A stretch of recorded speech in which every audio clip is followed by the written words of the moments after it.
This is iFIBER 1 News. Here are today's top stories. A Memorial Day ceremony honored the 87 servicemen who perished in the 1952 crash. A 20-year-old man died after being run over at a campground in Western Washington. A bystander who helped a Portland stabbing victim survive last week's attack met the victim's mother. From the iFIBER 1 newsroom, this is iFIBER 1 News. And it starts now. A Memorial Day ceremony honored the 87 servicemen who perished in the 1952 crash. One by one, the names of the 87 forgotten heroes, as well as the 28 survivors, were read aloud as a long stem rose for each name was placed at the base of the memorial at the Grant County International Airport. The ceremony was hosted by the Moses Lake American Legion Post 209 and included singing the national anthem, playing of taps, and a gun salute.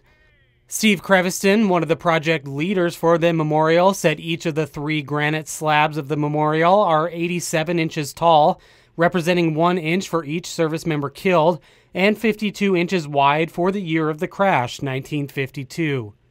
On December 20th, 1952, the C-124A Globemaster took off from the Larson Air Force Base with 106 servicemen and 10 crew members on board. The flight, called Operation Sleigh Ride, was comprised of servicemen from various military branches who had won a lottery for a free trip home for the holidays during the Korean War.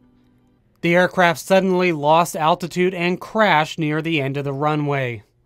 A message at the memorial reads, "We honor these valiant men who answered the call to service. Those who died, those who survived, none will be forgotten. Words cannot tell of the love, sorrow, and loss of those left behind." This is Joe Utter for iFIBER 1 News. The gravel bar on the Hump Tulips River just off of Donkey Creek Road. A popular hangout, especially on a holiday weekend.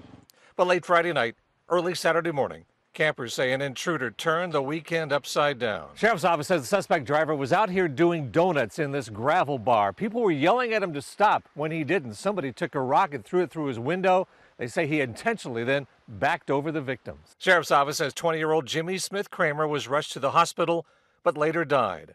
The young father and member of the Quinault tribe leaves behind baby twins. I mean, he was a great dad to twins. He was a good son, a good friend. He's gonna be missed by a lot of people. Well, it's horrible. I mean, he's just 20 years old that day.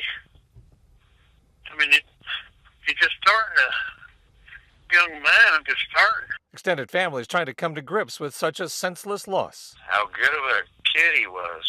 And how good of a person he was. He was the biggest kid that ever walked through my door. Sheriff's office says it's looking for a white male 30 to 35 years old with a short beard, driving a white lifted pickup truck from the late 1990s. I hope he sees what he did and hopefully feels some sort of guilt or remorse and comes forward. Because, I mean, he took an amazing person away that we'll never get back. His friend Harvey Anderson was also injured and taken to the hospital and later released. The sheriff's office says there was a woman in the truck who allegedly was screaming for the driver to stop, and there may have been a young man as well. The search is intensifying, trying to find them. In Grace Harbor County, Keith Eldridge, KOMO News. We're just so sorry. You can hear the pain in Janice Heater's voice. Her grandson, Micah Fletcher, was one of the 3 victims from the TriMet attack. He was also the only man who survived. We're very distraught over what happened to them and are very sad for their families. Portland police say Micah was attacked by Jeremy Christian, a convicted felon with a long criminal history. Authorities say it all started when Christian started harassing a Muslim teenager. That's when these 3 stepped up in her defense. But Micah's grandma says they weren't the only heroes on the train, one of them being an Iraq War veteran who saved Micah's life. He knew something was wrong, got off the train, saw Micah in bad shape and calling for help, and he just went over and held him and took off his shirt and blocked the wound. Micah was sent to the hospital with stab wounds. His grandmother tells me this isn't the first time he stood up to social injustice. He's actually done that a number of times and been in some risky situations, and his mom always said, you know, someday, Micah, someday but we were hoping someday it wouldn't happen. But as we all know, it did. Now this Portland community mourns and will always be reminded of the hate that is out there. I hope people learn from this, and I hope people continue to stand up for what's right. This is iFIBER 1 News. For more information on these stories and other news, visit us online at iFiber1.com or check us out on Facebook.